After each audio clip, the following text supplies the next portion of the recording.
এই যে মামাতো ভাই নতুন বাইক নেবার পরে আমার ভাইয়ের অবস্থা দেখো, কোনো রকমের শোরুম থেকে বের হতেই চাইছিল না। তবুও আমি কোনো রকম জোর জবস্তি বের করে এই যে শোরুমের বাইরে আসতে দেখি প্রচুর পরিমাণে বৃষ্টি হচ্ছে। আর এই বৃষ্টির মধ্যেই আমার কাছে ফোন আসে, তোমার যে শাড়ির অর্ডার গুলো ছিল সেগুলো বেনারস থেকে চলে এসেছে। তো এই কথাটা শোনার পর আমি আর দেরি না করে এই যে গাড়ি নিয়ে কোনো রকমের বাস স্ট্যান্ডে গিয়ে দেখি একটা কাকু বৃষ্টি হচ্ছিল বলে আমার শাড়ির বস্তাটা তুলে বাসের মধ্যে রেখে দিয়েছিল। মানে সত্যি ভাবলেও ভালো লাগে যে এখনো ভালো মানুষ সত্যিই আছে। উনি যদি শাড়িগুলো না আগলে রাখতেন তাহলে মনে হয় আমার সব শাড়ি ভিজে যেত। এদিকে যতবার নতুন নতুন শাড়ির কালেকশন আসে আমি ঠিক ততবারই মায়ের হাত দিয়ে এই সুতোটা কাটা করাই, কেননা আমি সত্যিই জানি না আমি আদৌ কোনোদিন দোকান খুলতে পারবো কিনা, আর আমার মাও সেই দোকানের র্যাবেন গেটে প্রবেশ করতে পারবে কিনা। ভেবেছিলাম দুর্গাপুজোর 1 মাস আগে একটা দোকান খুলবো। এবার আমি যেহেতু দোকান ভাড়া নিতে চাইছি না, আমার আব্বুর নামে একটা ছোট্ট এক কাটা জায়গা আছে, আমার ইচ্ছা আছে ওইখানেই একটা ছোট্ট দোকান বানাবো। সেটা না হয় এখন বাদে দিই, সে যখন বানাবো তখন দেখা যাবে।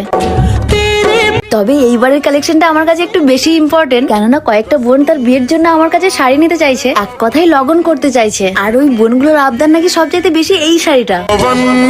মানে লগনের জন্য 20টা অন্য শাড়ি নিলেও এই যে মাত্র 499 টাকা দিয়ে মিনিমাম ওর 2-3টে পিওর সিলাপ তো লাগবেই। আমি যেহেতু বোনকে বলেছিলাম আজ সন্ধ্যার মধ্যে শাড়ি চলে আসবে, তাই বোনটা আমার শাড়ির অপেক্ষাতেই বসেছিল। আমিও ওকে এসএমএস করে জানিয়ে দিলাম যে হ্যাঁ তোমার শাড়ি চলে এসেছে। একবার করে তো আমার সবকিছু স্বপ্ন মনে হয়। মানে আমার শাড়ি ব্যবসা করা হয়তো 1 মাস মতো হবে, এই একটা মাসেই তোমরা আমাকে এত এত বেশি ভালোবাসা দিয়েছো, যেটা সত্যিই আমার স্বপ্নেরও বাইরে। আবার কেউ কেউ তো আমার উপর প্রচুর রেগে আছো, কেননা আমি তোমাদের অর্ডার হয়তো নিতে পারিনি, কিন্তু বিশ্বাস করো তার পিছনেও অনেকটা বড় কারণ রয়েছে।